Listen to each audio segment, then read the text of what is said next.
Rule 3, roll with the punches, is all about adjusting your budget to allow for whatever comes your way. Your budget isn't a board game. Changing the plan last minute isn't cheating. Your budget is a plan that reflects your life, and like life, plans change.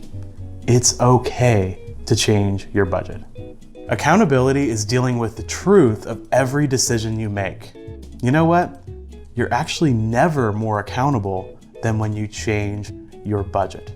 Spend too much dining out with friends and need to move some money from clothing? That's accountability. You're dealing with the truth of every decision you make. Yeah, you have less to spend on clothes, but that's okay. It's not a failure. It's a reprioritization. Have you ever overspent on something and really beat yourself up about it? You know, you tear your clothes and shake your fists at the heavens and say, where is the money gonna come from? Well, actually, that's the right question. Of course, you need to know where the money's gonna come from. Your budget helps you answer that question.